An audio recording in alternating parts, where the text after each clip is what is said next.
Welcome back. There is a live look outside from the Oregon coast. That's our In Its Spanish Head Resort Hotel camera in Lincoln City. Thanks for watching Afternoon Live. Criminal profiling is the delicate art of collecting and deciphering the psychological fingerprints of the worst who live among us. But is it accurate? Our next guest explores this topic and shares her own brush with the murderer in her new book, The Monsters We Make, Murder, Obsession, and the Rise of Criminal Profiling. We welcome writer Rachel Corbett. Thank you so much for joining us today. Thank you for having me. You cover a ton of ground in this book, but it starts with your own personal story, beginning from childhood, and it sounds like you really couldn't shake this even as you became an adult. Yeah, when I was about 6 years old, my mother met a man who she dated for several years. He was always a kind, gentle guy, as far as I knew, no violence. Um, and after a few years, they broke up, and he met another woman, and he killed her right away, and then killed himself.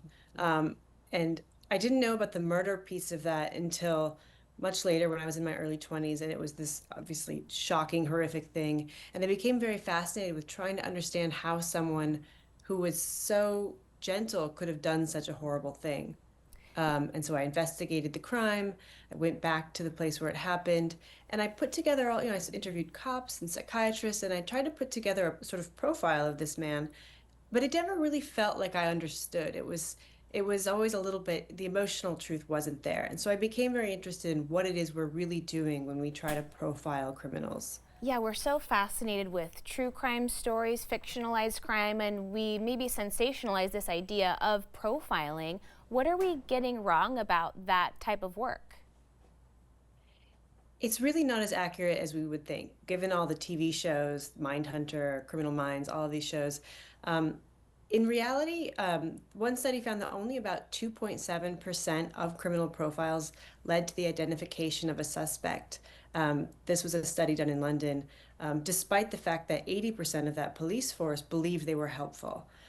So, there's nothing wrong with doing the research, trying to understand violence, but when we try to actually predict who a person is, who a criminal is, or who might become one, things get very, very difficult. Yeah, that's a pretty staggering difference in what you think you're getting out of those numbers versus the actual results. So you looked into some specific cases that we will recognize, like Ted Bundy and the Unabomber. Were there things that surprised you about those investigations?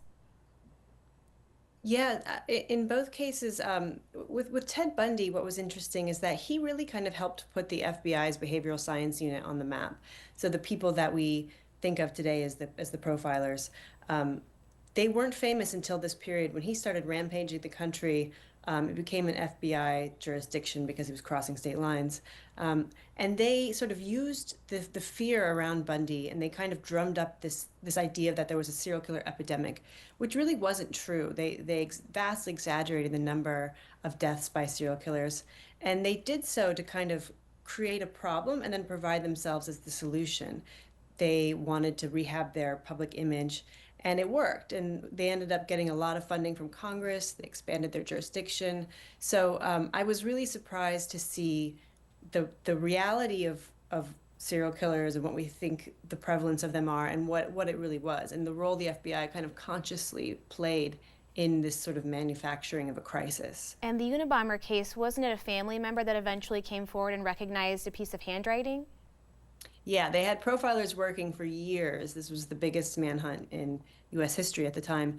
But it was his brother who read the manifesto and thought it sounded similar to things that Ted had said to him over the past. There was a phrase, cool-headed logician, in the manifesto, and David Kaczynski thought, I've never heard anybody else saying that phrase.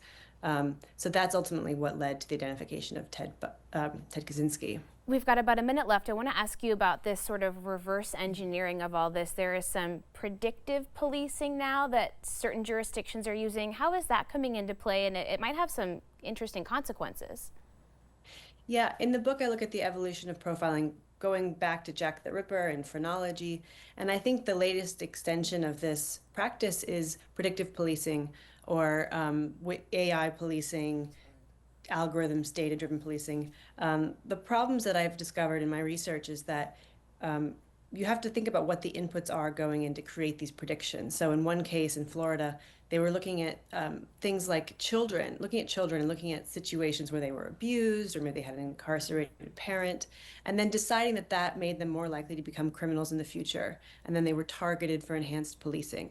Of course, there's no causation there. It's just a correlation. And the outcome was really horrific for a lot of kids that I followed down there. Yeah, that is some really scary stuff. I really appreciate you sharing some time with us today. Thank you so much for stopping by. Yeah, thank you for having me. Of course. Rachel's book again is The Monsters We Make. We'll have more information on our website at katu.com. We'll be right back with more Afternoon Live right after this.